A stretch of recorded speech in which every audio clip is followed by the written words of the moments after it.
Power Hour LSU. PHL, extra little bit of swag, an extra little bit of taste.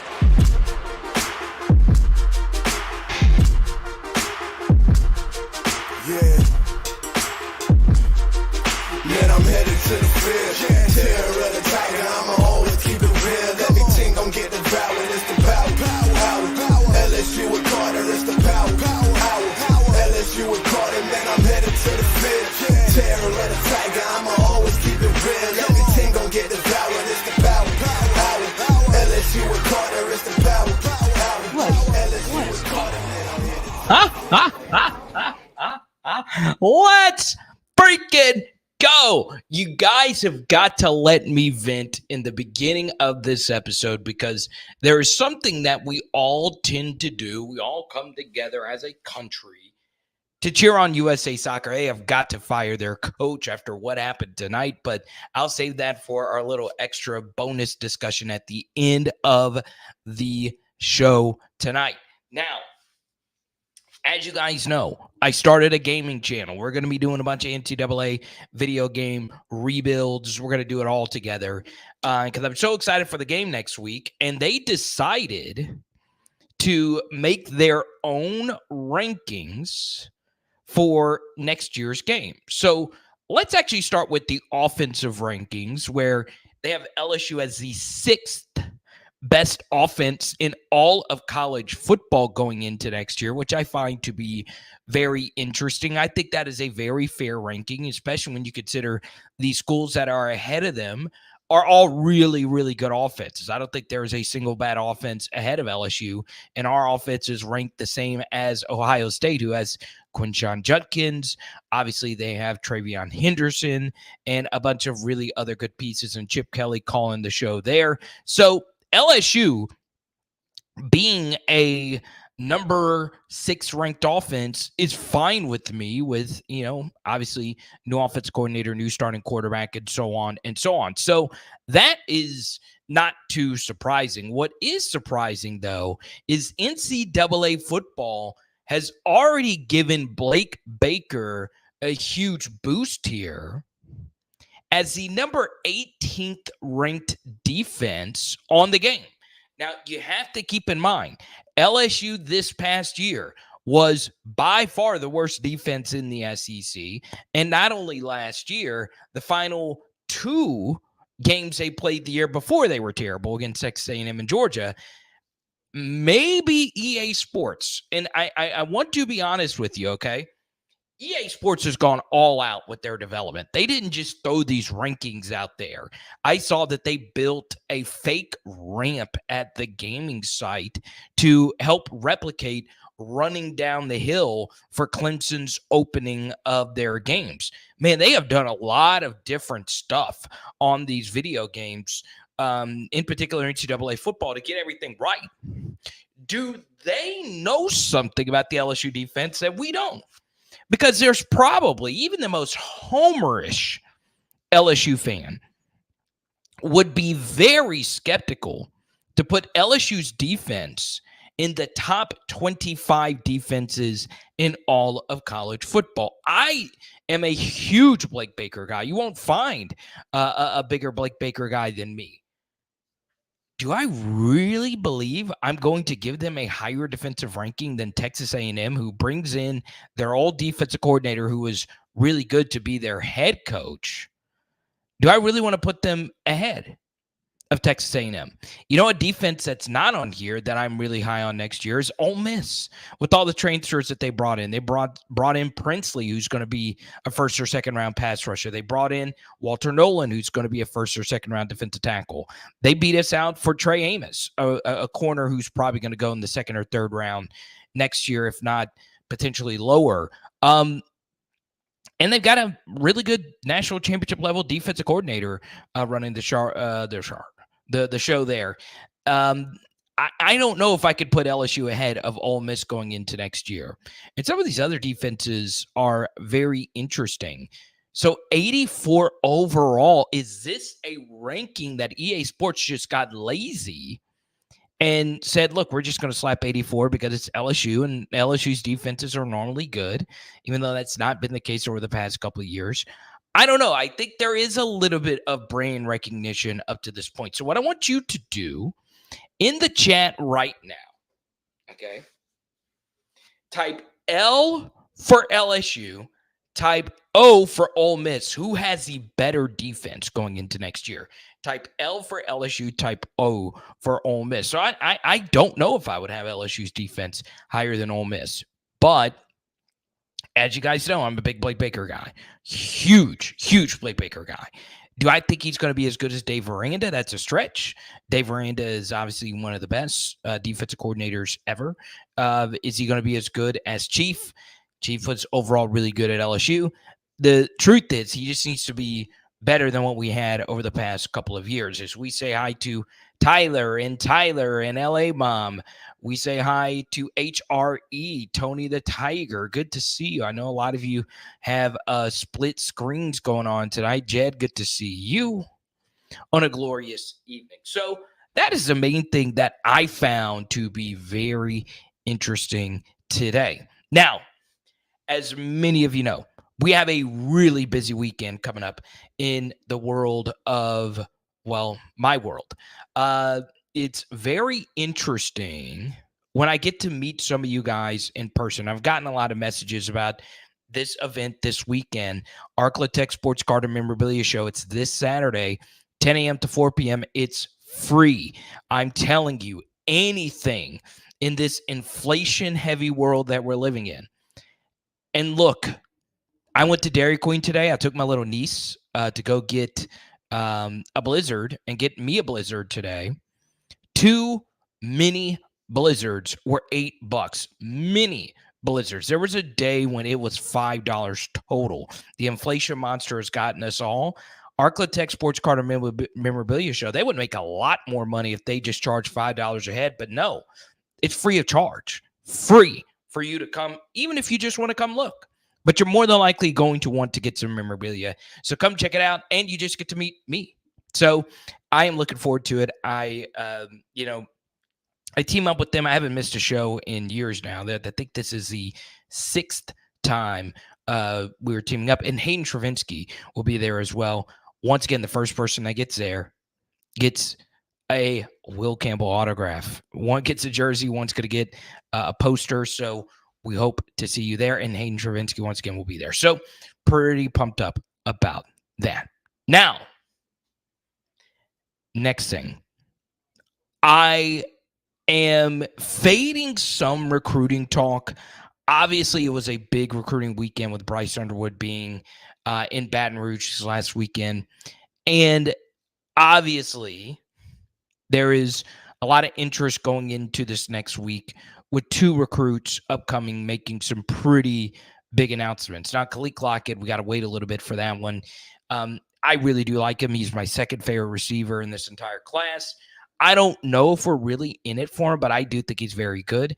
But one guy to keep an eye out for next week is a young man by the name of Damian Shanklin. Okay, so he is a 4-star, top 100 edge prospect in the class of 2025. This would be a very nice pickup to go alongside the edge we brought in last week from Florida. He's also a top 100 recruit.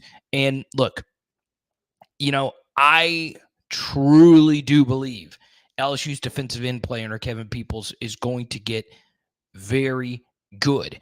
And look, I am very excited to see what the edge prospects this year are going to do. But Damian Shanklin, he will be making his announcement on the 5th of July. So just be on the lookout for that. I still feel pretty good about LSU here. Normally, you do get a little nervous. You get a little nervous. Just a little. When another top 100 recruit at the same position commits, which happened last week. So we'll see what happens. Then, this is a very good point by Chance. Indianapolis, it is a weird recruitment. Last year we had, Joshua Mickens out of Indianapolis. He flipped to Ohio State last second. There were a lot of factors in there, including one very personal to him that helped a flip in that situation. But Damian Shanklin would be the same type of player, a top 100 guy who goes outside your footprint.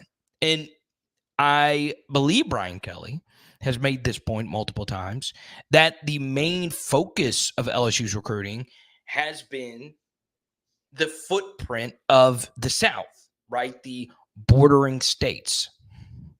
This obviously doesn't fit that. LSU's recruiting has gotten a little national. So does this change some things with Damian Shanklin? It does, because it is different when you are coming from that far away. Making the jump from Big Ten country to SEC country is tough. It's really, really, really tough. Okay, so this is obviously the class: Bryce Underwood, Harlem Berry, Carius Kern, Charles Ross, Tyler Miller, Devin Harper, Jesse Harold, who we just mentioned a minute ago, JT Lindsay, Teron Francis, Keelan Moses, JD LaFleur, and Brett Borderline. You notice Louisiana, Florida, Louisiana, Mississippi, Texas, Arkansas, Louisiana, and Michigan. This is how I feel, all right? And y'all could correct me if I'm wrong on this, and you're totally free to disagree with me on this.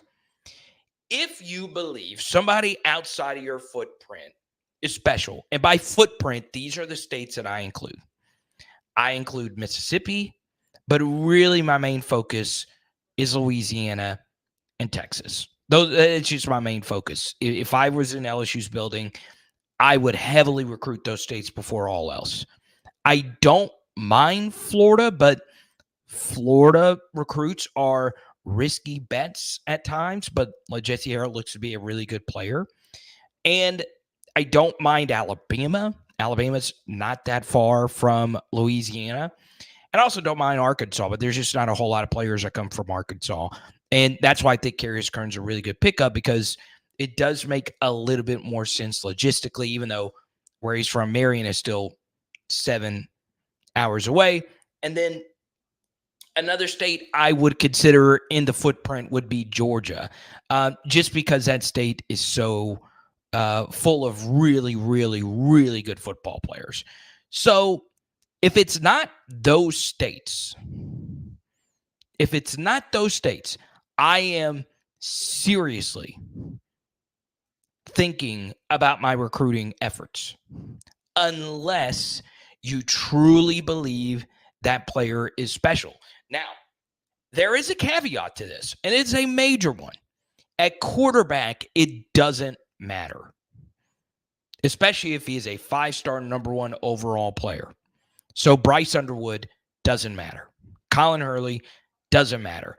Quarterbacks, there's only so many of them. There's only so many elite ones. I will also tell you that the 2026 LSU quarterback picture is getting very interesting. The number 1 quarterback from Tennessee, his name slips my mind. He's about to make his decision in the next couple of weeks. And LSU is on his radar. We'll see what happens there. But quarterbacks are different. Quarterbacks are used to flying around everywhere. Quarterbacks, it doesn't matter where you get them from. You just got to go get them. Okay? But all other positions, seriously consider if this player is truly somebody special. Now, with Damian Shanklin, I do think he's very good.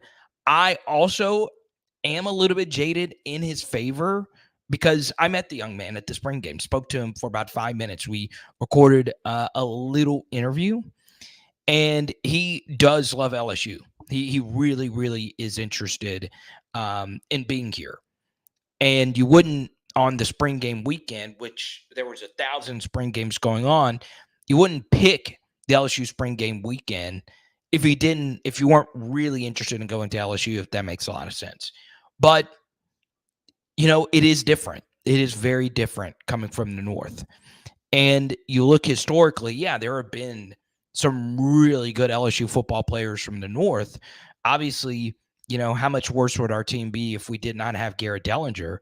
Uh, Delhi is a needle-moving player. He has been that good for us. So you do need some players outside of your footprint, but you have to truly think they are special.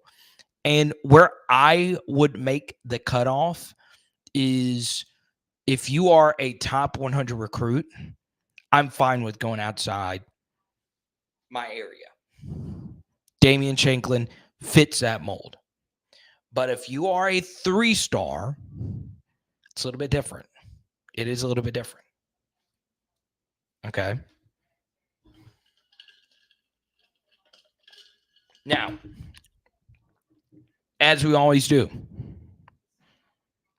we got tons of giveaways today. I'm going to give this Drew Brees card away. I thought Drew Brees would be a very high commodity, but apparently not. First $25 super chat gets a Drew Brees card in the mail. Please support the PHL movement.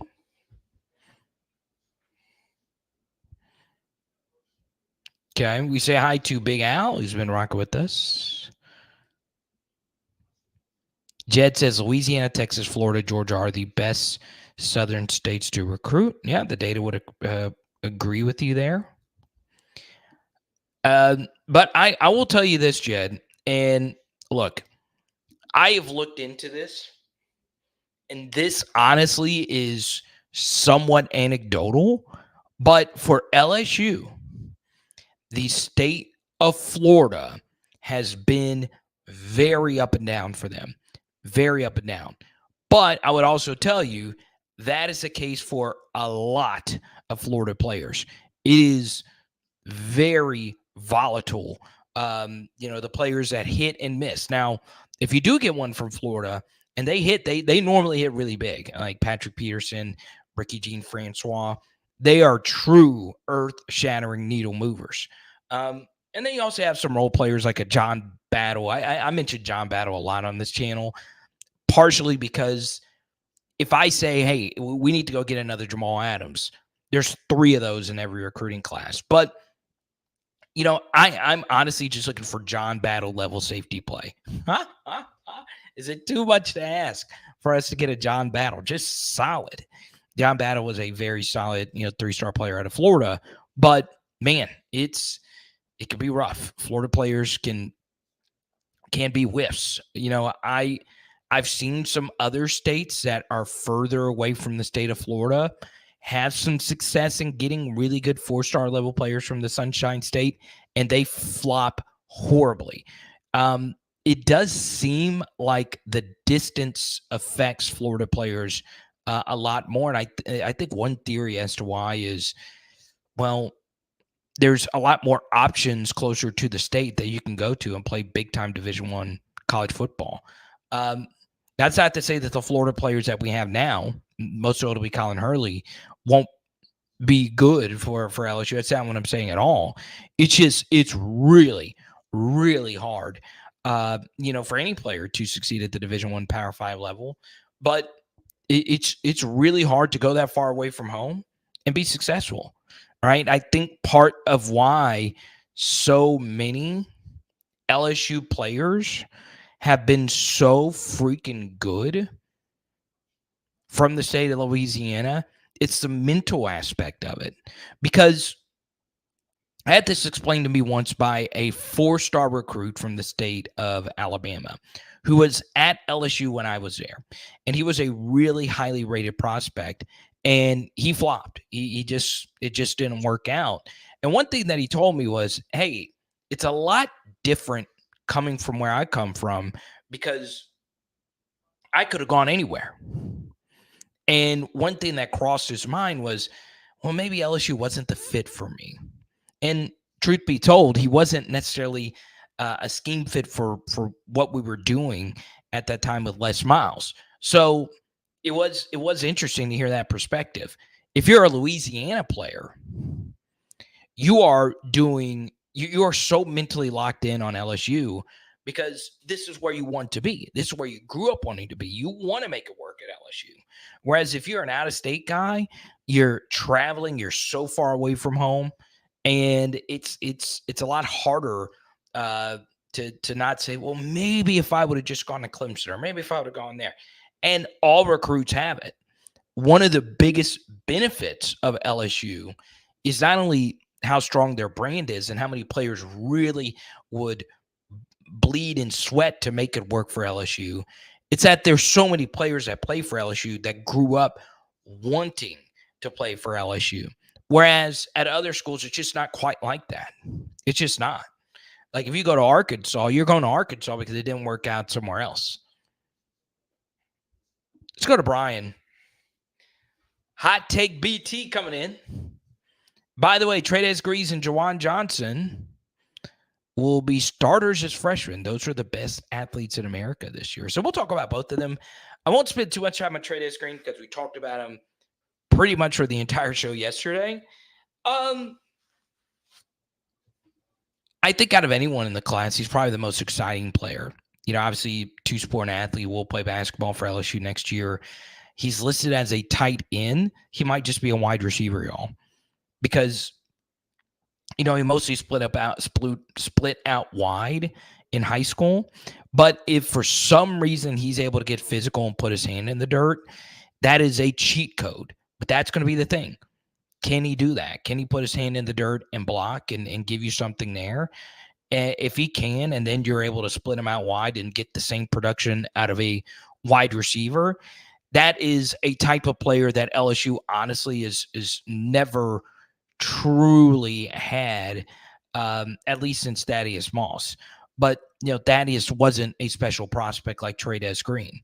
To have two of those guys, I mean, we have one now in Mason Taylor, but Mason is not the same level of receiving prospect as Trey Green.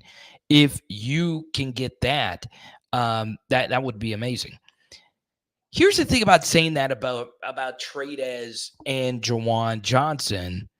Both of them are extremely athletic, extremely productive high school football players.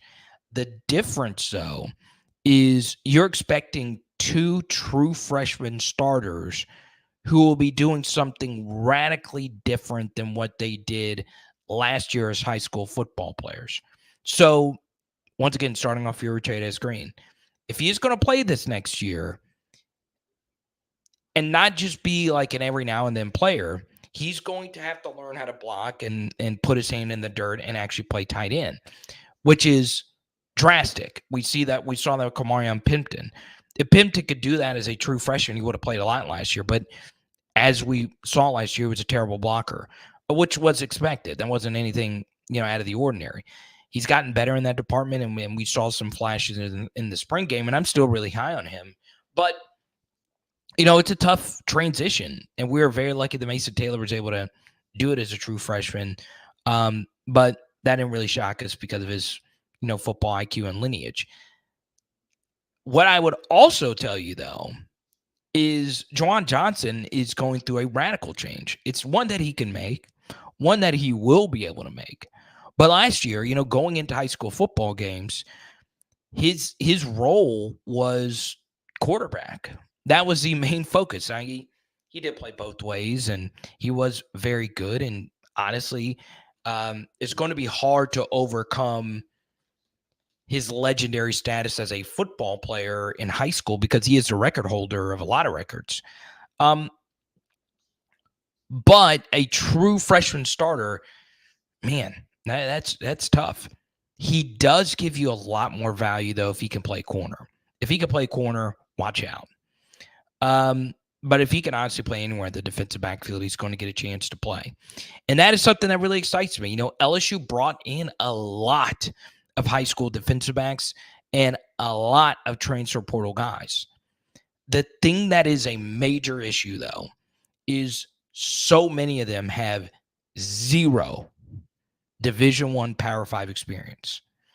Even a lot of the transfers that they have in. J.K. Johnson, Jair Brown, Osbury, the list goes on and on. These guys are very talented 4-star level players. Then we get to a lot of exciting year 2 guys like Kylan Jackson. Then we get to some exciting true freshmen, Joel Rogers, Deshaun McBride, and so on and so on. None of them have really played. Most of them have not played at all. And that's concerning. But hopefully, you would like to think, if blue chip ratio is really a thing, which is the amount of 4-star players that you have on your team, you would like to think some of them, at least one of them, would emerge. At least one of them.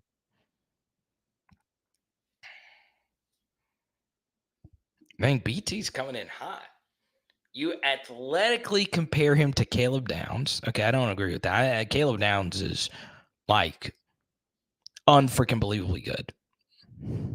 As is Minkah Fitzpatrick. I mean, we're talking about, now obviously Caleb Downs has 2 more years of college football, but Caleb Downs is like special. Minkah Fitzpatrick is also special. He's the closest thing we've had to Tyrann Mathieu. Marlon Humphrey is one I think is probably a little bit better. So I hope you're right. BT, if you think Juwan Johnson is that good athletically, then we got ourselves an All-American. But trust me, I hope you're right. But that is a lot. That is a lot. Now, if you are right, then we could have a top 15, 20. I mean, just one of those level of players. That's why, like, once I heard that Caleb Downs entered the portal, I know he was interested in only going to Georgia or Ohio State, but he is totally worth $500,000 a year. If that was his going price, I've heard different things, but if he was $500,000, then you're getting a bargain. Honestly, $750K for that level of player is worth it. It really is that good. And yeah, I am not sure if he's not like Jamal Adams level, like right now. He's so special. Caleb Jackson is what Jed wants to talk about next. Let's go to Skyler following up here. Juwan won't start yet because we have depth at safety. Let him develop and let Trey Green put weight on to transition to the college level. Yeah, it's a weird thing. I'm not sure totally if the staff exactly knows what to do with Trey Green. We say hi to the wonderful Sherry. Good to see you. Colby hanging out in here. Tony the Tiger always chilling. I do agree with you. I am a Torian Francis guy, or Teron Francis. So my thoughts on Kylan Jackson. So we'll talk about both of them. Let's start with Kylan Jackson since we're on DBs and we get to Jed. Once again, if you super chat, it goes a long way. And we'll talk some Kylan Jackson. Now, y'all won't believe this. We got an absolutely massive announcement right here on PHL. Let's go.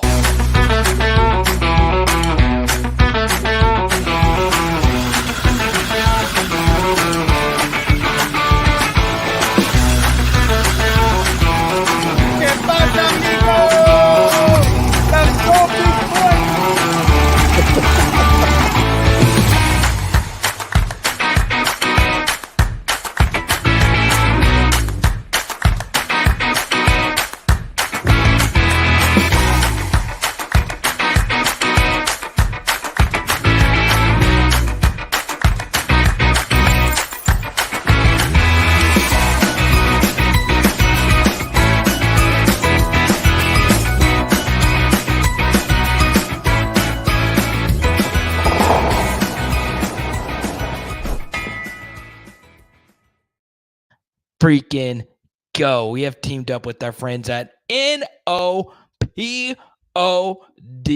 Roofing. Shout them out today. Let them know Carter sent you. Any type of roofing work you need done, guess what? They not only do roofing, they do fencing. They do all kinds of home improvement. just give them a call today at 504-810-8744. Let them know Carter and Power Hour LSU sent you.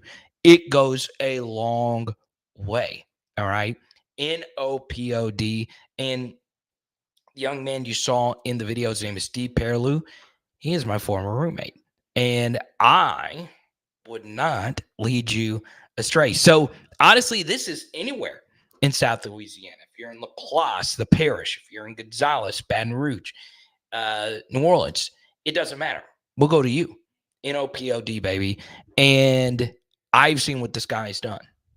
I've seen what my buddy has done. I've seen the empire he has built, and he has seen the empire I have built. And it was a no-brainer for us to partner up. And we actually hung out a few weeks ago. I went down to Gonzales and spent some time with Steve. So please give him a support. NOPOD Roofing.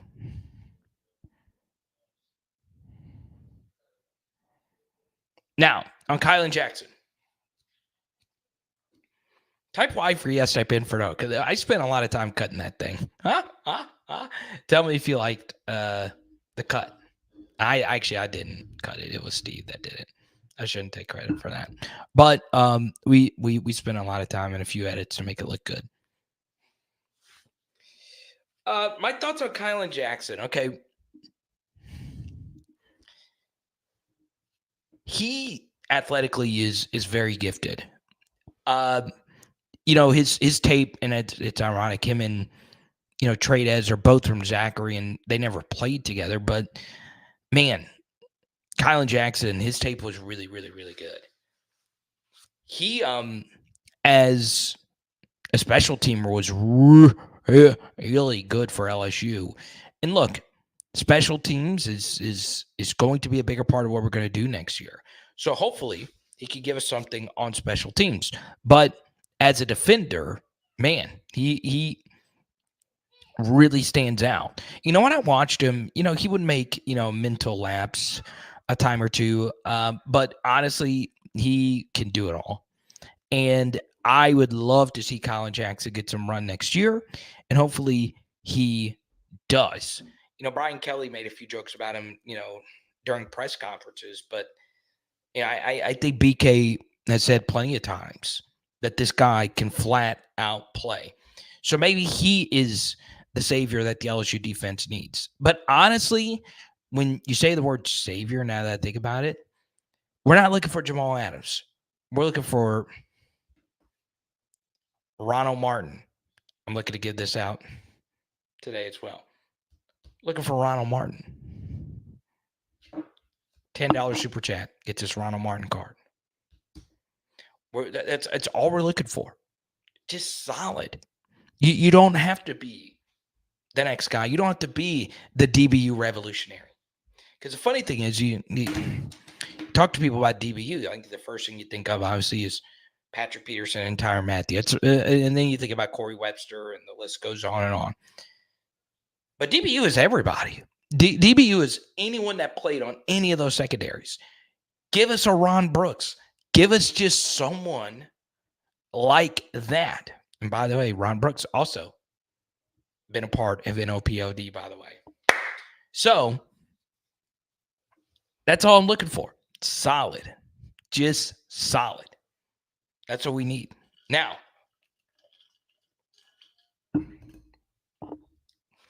Jam wants to talk some Kylan Jackson. We will do it. Don't forget, please hit the like button. Please subscribe. Ring the bell. Thank you so much. I appreciate all of you. Now,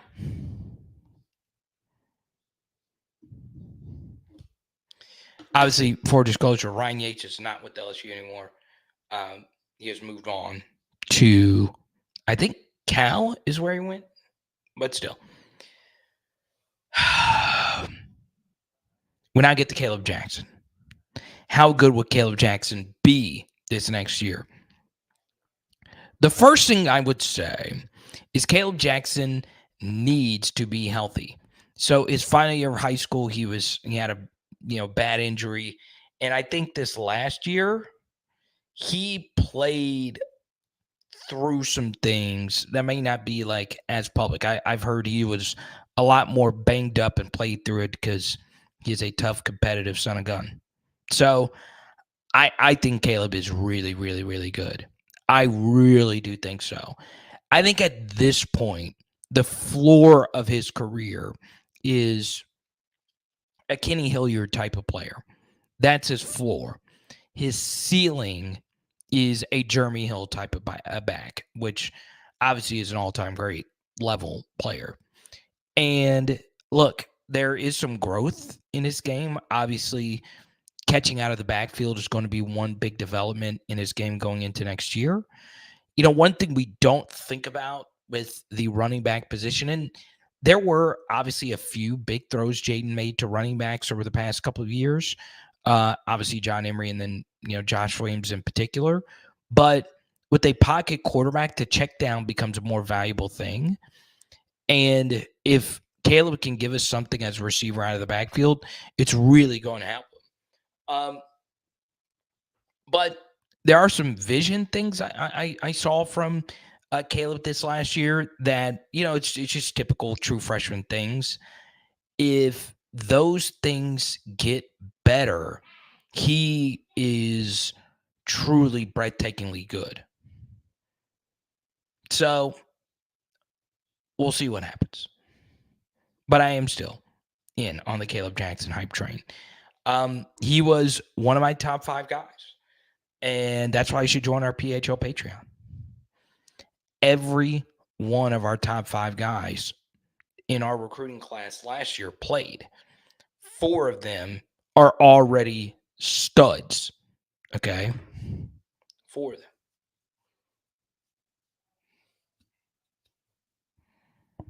So we'll see. Now, let's see. We'll get a few more in here.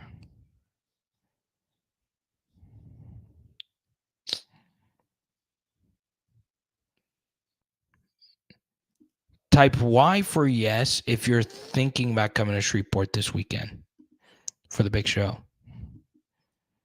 I got a busy weekend. I'm DJing a laundry detergent. We're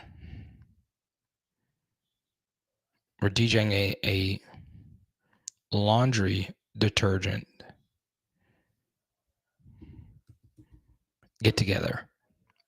I was trying to think of the best word. It's like a banquet. Now, let me see.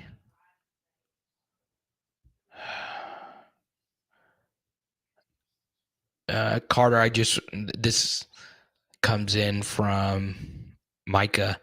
Carter, I just want your thoughts on USMNT. Man, do not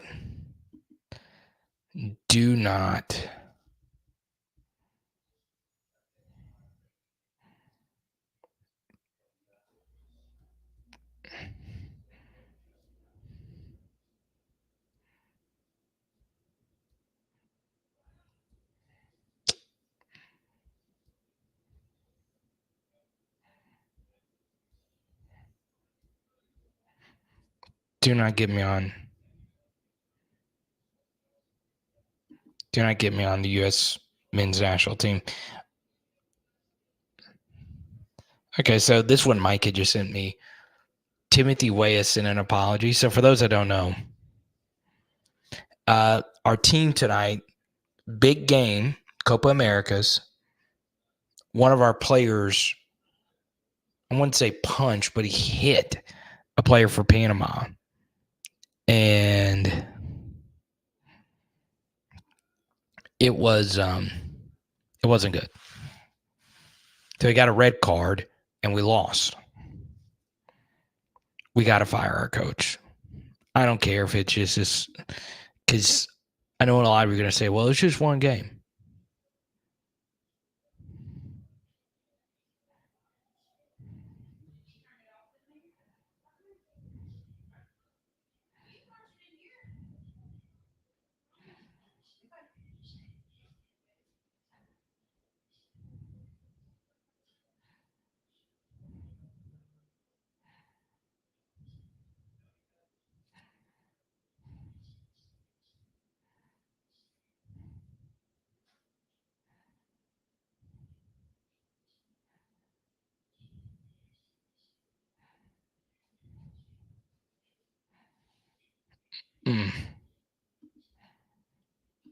Let's go here. All right, I'm just not going to do. I'm just not going to do U.S. men's soccer. I've not only Micah. Someone else texted me to talk about it. He's actually one of my friends that never actually tunes in.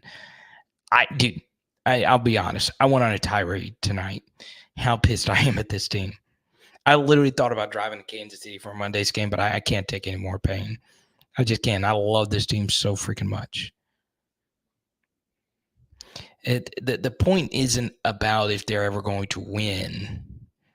The point is, are we taking the right steps? Like, look, LSU is like Argentina. We're actually a school. We're actually a school that can win it all. USA Soccer is like South Carolina in college football. I just want the right steps to be taken. And I like South Carolina's coach, Shane Beamer.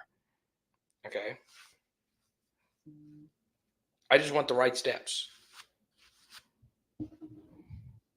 I know we're never going to win a World Cup. But that's not my goal. That's not my goal. Shout out to Bayou Barbie. She had another double-double tonight. Pretty pumped up about that. I also don't think, because I got a request for this. Carter, get into your other topics quicker. Some of you like me talking about some non-LSU football stuff. I will give you this. The LeBron storyline is overblown. I think it's perfectly logical for the Lakers to have drafted him. I do think there are some other aspects of it that I don't like, but I thought it was logical. So LeBron's going to get to live the wildest dream playing in the NBA with your son. Insane. Absolutely insane. But I'll get back into LSU football, unless you guys want me to get into a few other things. Now, what I want to do is chat just a little bit because I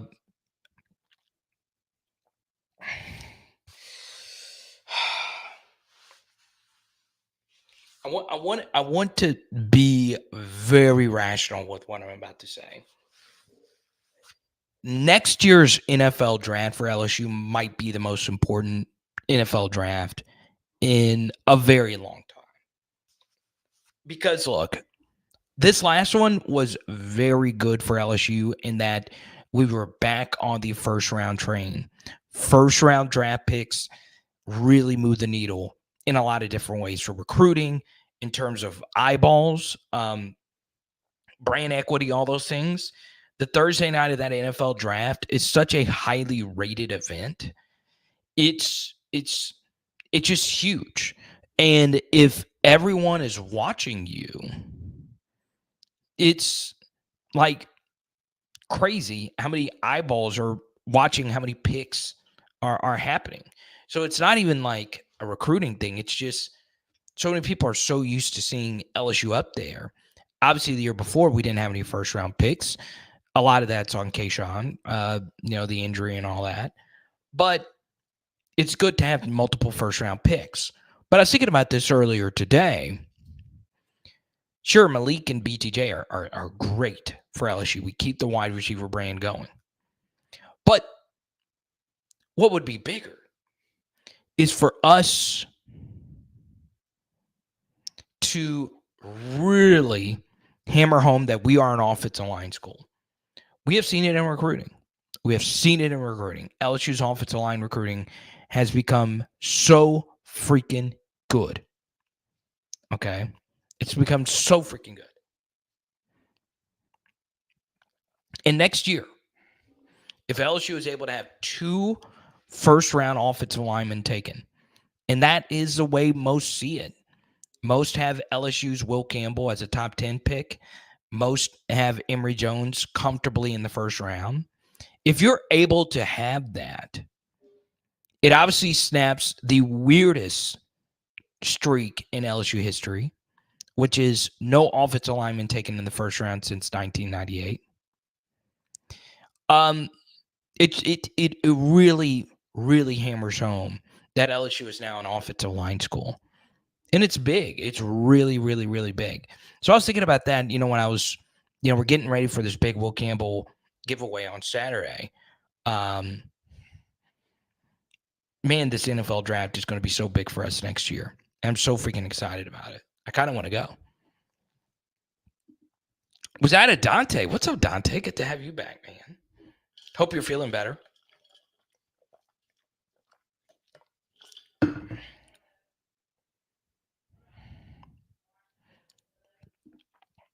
NFL money greater than NIL money?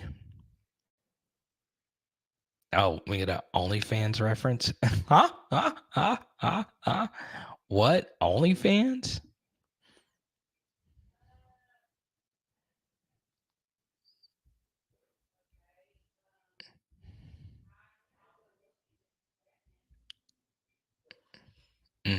Carlos Correa got hurt tonight? Damn.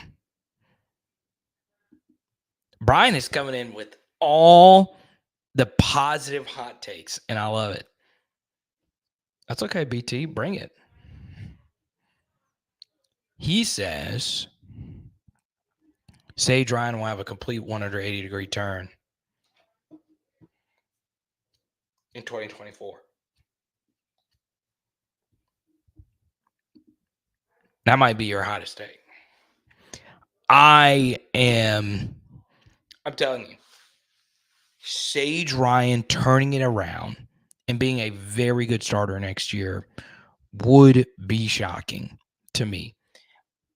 But we've seen it. We've seen it. We've seen Cordell Flott. So much has been said about Damon Clark, and a lot of that is because Blake Baker came back. But Cordell Flott, from year 2 to year 3, was a massive leap forward. Okay? But Cordell, his true freshman year, showed you some good. And then his sophomore year, he was put in a lot of really tough spots by the defensive scheme. And his final year, he was able to settle in, and he was so freaking good for us. I just don't know if I've seen enough good from Sage Ryan to say that when you say 180-degree turn, to go from a not great player to a very great player. I think he could become solid for LSU. And I'll also tell you this, the PFF people, Pro Football Focus, they like Sage a lot more than LSU fans do. They really do.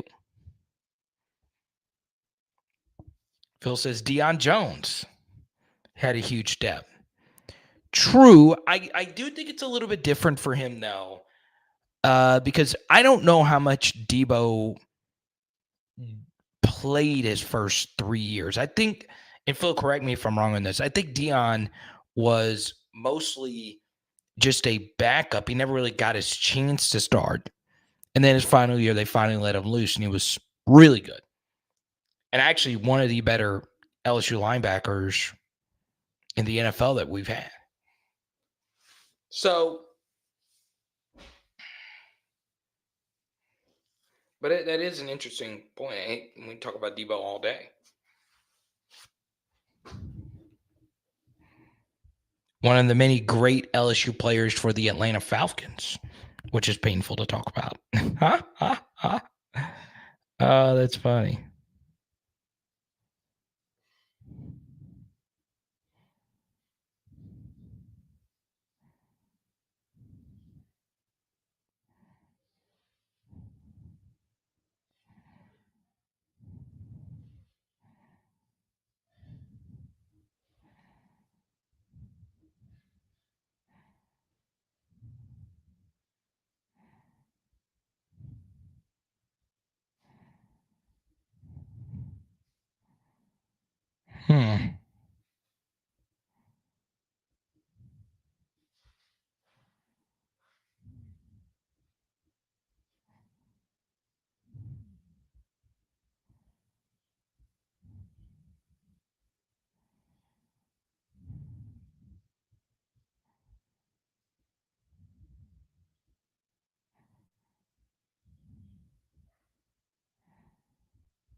Let's see here.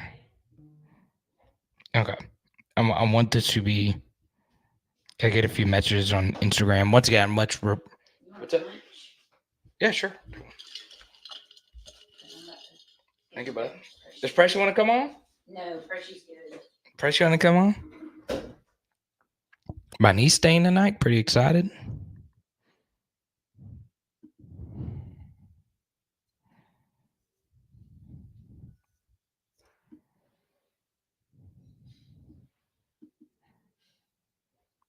Oh, that's an interesting one. Do I think Greg Penn makes a jump? Yeah, so that's obviously another player that, Greg Penn in a way kind of reminds me, and I know this will come off like just really, really, really sour because he ended up transferring to Tulane, but reminds me of Cam Wire just a little bit. That when Greg Penn plays against decent opposition, he's good. But when it's time to go up against like the real deal Holyfield teams and offenses and players, it's been tough sledding for Greg Penn. The Ole Miss game last year was tough. Now, one thing I would do if I were LSU, and this has been a major, major, major issue, in particular these last couple of years. I kind of want to go back and rewatch some of the Orgeron years to see if this was as prevalent of an issue. But one weird thing, our players had issues with footing when we weren't in Tiger Stadium. And basically, we just slipped a lot. As great as Malik Neighbors was, he had some weird slips. And in the Ole Miss game in particular, we really struggled keeping our feet. And Greg Penn slipped a lot, not just on his own feet. So I don't know if that's a speed of the game thing. Obviously, we're going to Allegiant. They just freaking played a Super Bowl on this field. I think this is actually, outside of course, some preseason games, this will be the first meaningful football game played on this field since the Super Bowl. So that's wild to even think about. I kind of want to go back and rewatch this Super Bowl to see if there were some footing issues. Now, the Chiefs play on that field a lot more than the 49ers do, but the 49ers also played on the Raiders field during the regular season, if I'm not mistaken, or the regular season before that.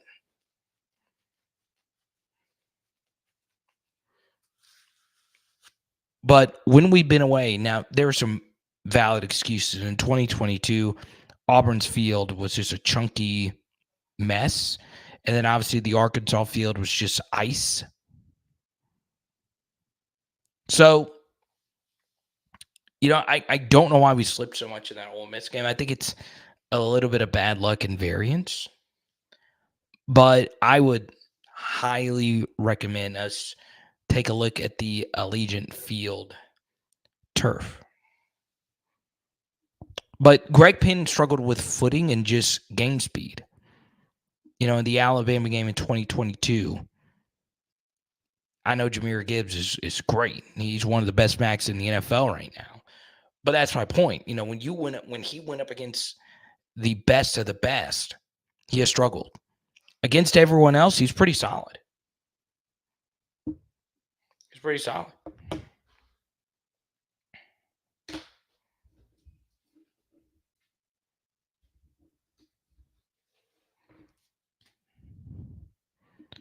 Let's see. Now,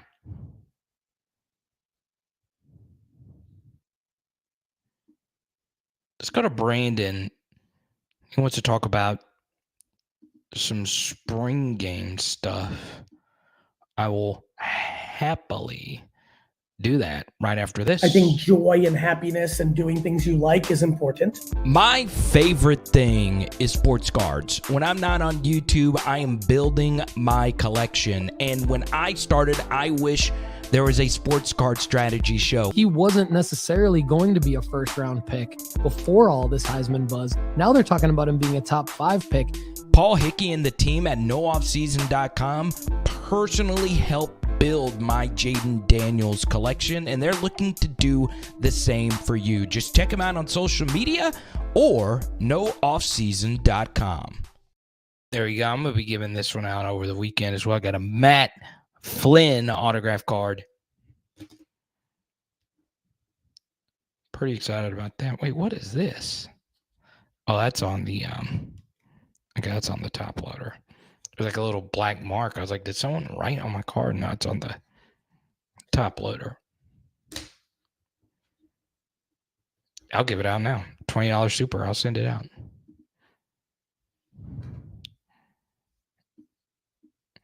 But yeah, Greg Pinn's interesting. Now, our guest on Tuesday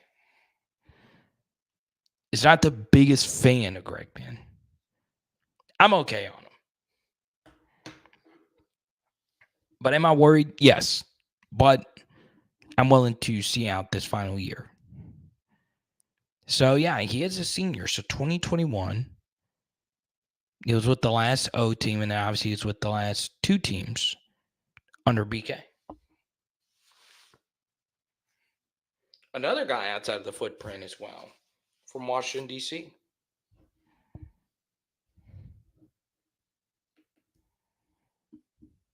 Now,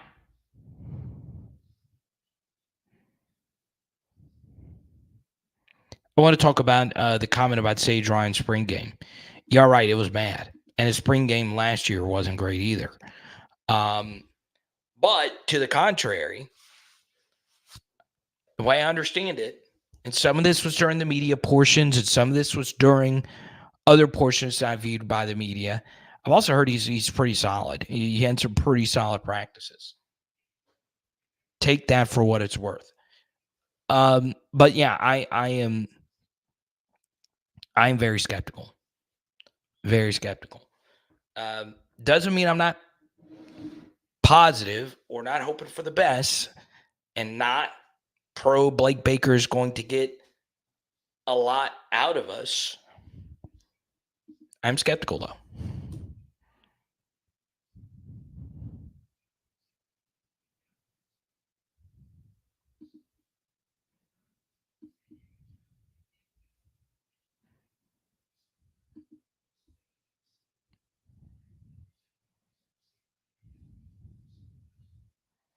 Let me see something.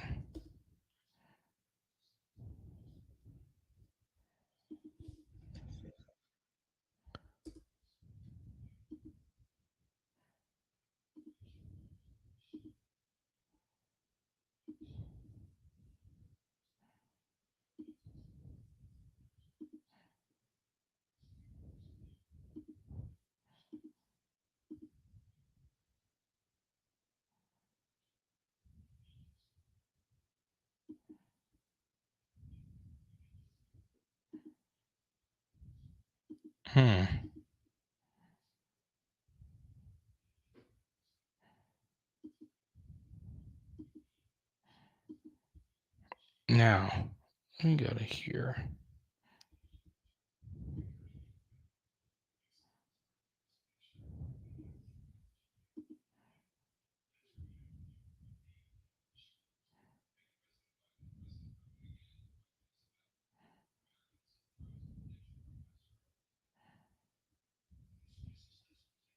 All right.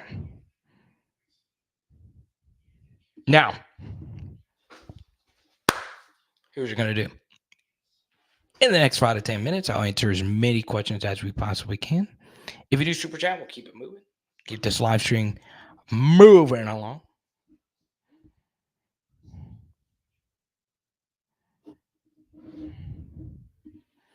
Let's see here.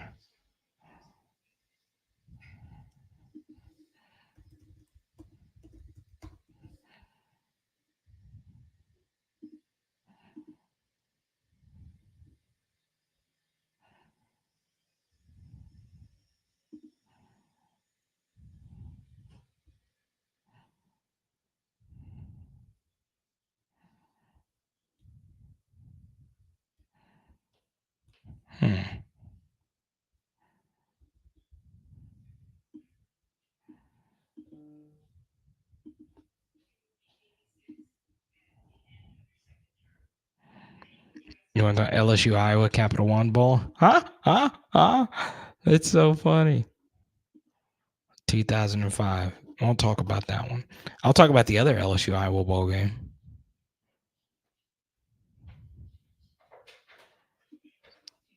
Lots of love for Dominic McKinley in the chat. Oh, thank you. Appreciate that. Let's see, there was another graphic I wanted to show you. Oh, yeah, if you're just joining us, big shout out to NOPOD joining us.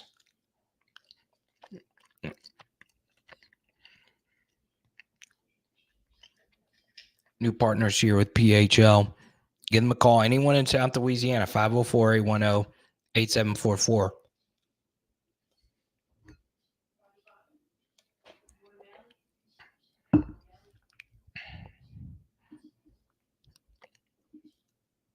Let's see.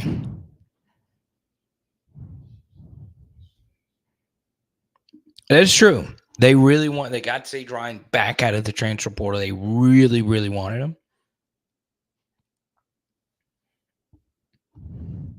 So take that for what it's worth. Now, that'll do it for me. You got a long day tomorrow. Please come to the show on Saturday. It is well worth it. You do not want to miss it. I'm dead serious. Okay? Hit us! Pow! Out! LSU! Bow! And tonight, we are doing some stir fry. Let's go.